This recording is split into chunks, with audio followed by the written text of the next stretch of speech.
ఆయన సెలవు లేక భోజనము చేసి సంతోషించుట ఎవనికి సాధ్యము? ఆమేన్. హల్లెలూయా, హల్లెలూయా. చెప్పండి గట్టిగా ఒకసారి, హల్లెలూయా. భోజనాలు కొనొచ్చు కదా. బైబిల్లో ఒక భక్తుడు ఉన్నాడు, భక్తుడు అనొద్దు కానీ ఒక ధనవంతుడు. పిల్లలు,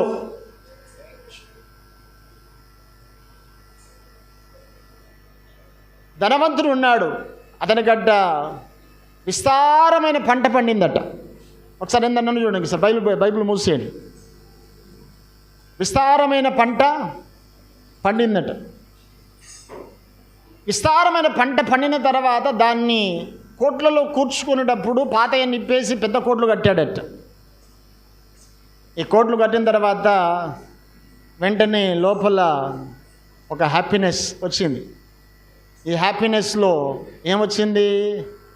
దేవుని మరిచిపోయి అలవాటు వస్తుంది కొందరి. ఈ అలవాట్లలో ఏమొస్తుంది? ఇంకా గర్వం కూడా. అవునా? చాలా సందర్భాల్లో ఆనందములో ఎవరిని మర్చిపోతాం? చెప్పండి, ఆనందంలో ఏం మర్చిపోతాం? సౌఖ్యములో దేవుని మర్చిపోతాం. డబ్బు ఎక్కువైతే దేవుని మర్చిపోతాం. అలాగనే పంట ఎక్కువైపోయింది, ఈ ఆనందంలో దేవుని మర్చిపోయాడేమో. వెంటనే అనుకుంటున్నాడు, నా ప్రాణమా ఏందట తినము. చెప్పాలి మీరు అందరూ చెప్పాలి, నా ప్రాణమా తినము, త్రాగుము, సుఖించుము, సంతోషించు. అందరూ ఎప్పుడు ఒకసారి, నా ప్రాణమా తినము, త్రాగుము, సుఖించుము, ఇంకా సంతోషించు. నేను ఒకసారి ఇలాగనే ఒక మహానుభావుడి దగ్గర అన్నాను. వాడు బాగా సిగరెట్లు తాగుతున్నాడు. రే, ఎందుకు తాగుతున్నావు సిగరెట్ అని అంటే, ఇప్పుడు కాకపోతే ఎప్పుడు తాగాలన్నా అంటాడు. ఏంటంట ఇప్పుడు కాకపోతే? ఇది young stage, this the enjoy time అట, ఎంజాయ్ టైం. ఆఖరికి సిగరెట్లు తాగి తాగి తాగి తన ఆరోగ్యం పాడు చేసుకుంటూ వచ్చాడు. రీసెంట్గా తన జీవితంలో జరిగిన ఒక కార్యం ఏంటంటే, ఎందుకు మానేసాడో తెలియదు కానీ కంప్లీట్గా మానేసి దేవుని కొరకు నమ్మకంగా బ్రతకడం మొదలుపెట్టాడు. కారణం ఏంటంటే, తన శరీరంలో ఒక బలహీనతలు పెరుగుతుండగా దాన్ని బట్టి బలహీనతలు వస్తున్నాయి, అలా ఆలోచన వచ్చిందో తెలియదు కానీ ఆ స్మోకింగ్ మానేశాడు మొత్తం. ఎంజాయ్ చేయడానికి ఈ ఎంజాయ్మెంట్స్ కాదు, దేవుడు నీలో ఆనందం పుట్టియాలి, అదే ఆనందం, అంతకుమించిన ఆనందం ఉండదు. బైబిల్ అంటాడు, సౌఖ్యముగా ఉండడానికి అన్ని సౌకర్యాలు మనకున్నాయి. కానీ బైబిల్ ఒక చక్కని మాట ఏంటంటే, నీ ఇంట్లో దండిగా విస్తారమైన పంట ఉంది కానీ తినడానికి నీకు ఆకలి పుట్టియాలంటే, చెప్పాలి మీరు ఒకసారి, తినడానికి నీకు ఏం పుట్టాలా? గట్టిగా చెప్పండి, ఏం పుట్టాలా? ఆకలి పుట్టాలి. దీన్ని పుట్టించేవాడు దేవుడు. అది ఆకలి ఉన్నప్పుడు తిన్నప్పుడు నీకేం కలుగుద్ది? సంతోషం కలుగుద్ది. ఆమెన్. హల్లెలూయా, హల్లెలూయా. ఈ ఆకలిని ఎక్కడ కొనలేం. ఈ మధ్యకాలంలో హాస్పిటల్కి వెళ్ళండి, ఆకలి పుట్టడానికి కూడా ఏమిస్తారు మీకు? టానిక్స్.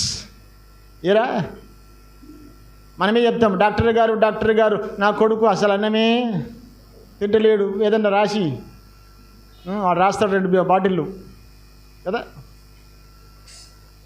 ఎప్పుడైనా గమనించండి, నేను ఒక చిన్న ప్రశ్న ఎత్తాను. మీ పిల్లల కొరకు ఆకలి కొరకు పరిగెత్తారు కదా, ఎప్పుడైనా దేవుని దగ్గర ప్రార్థన చేశారా? నా కుమారుడు సరిగా ఆకలి లేదు, సరిగా భోజనము చేయడం లేదు. నేను అంటాను, భోజనం తింటాలేడు అని ప్రార్థన చేయకండి, దేవా వానికి ఆకలి పుట్టించమని ప్రార్థన చేయండి. నేను అంటాను, ఆకలి పుట్టినప్పుడు ఆహారము సంతోషాన్ని ఇస్తుంది. దేవునికి స్తోత్రం కలుగును గాక. హల్లెలూయా, హల్లెలూయా. నీ ఇంట్లో ఆహారం ఉంది కానీ ఆకలి. చాలామంది పెద్దవాళ్ళు చెప్తుంటే కొంతమంది, అయ్యా ఏమి తినబుద్ధి కాడంలా. బిడ్డలు, కుమారులు, అల్లుళ్ళు, కోడళ్ళు, అన్నదమ్ముళ్ళు, అక్క చెల్లెళ్ళు అన్నీ తెచ్చి పెడతారు కానీ ఏం లేదు నీకు? ఆకలి. ఆకలి కూడా ఆశీర్వాదమే. ఇది దేవుడు నీకిచ్చే కృప. అవునా? ప్రార్థన చేయండి. దేవా, అన్ని ఇచ్చావు, ఆకలి ఇచ్చేవాడు కూడా ఆ సంతోషము నాకు ఇవ్వాలి. నేను అంటాను, ఇవన్నీ మేలులు కావా? చెప్పాలి ఒకసారి, ఇవన్నీ మేలులు కావా? చెప్పాలా? మేలులు కావా? కృతజ్ఞత స్తుతులు చెల్లించడానికి ఇంతకు మించిన రీజన్స్ ఉన్నాయి మనకాడ. ఇంకా చెప్పాల్సిన అంశాలు చాలా ఉన్నాయి. ప్రభు చిత్తమైతే వచ్చే వారంలో కొనసాగిస్తాను. తనలో వంచండి, ప్రార్థన చేసుకో.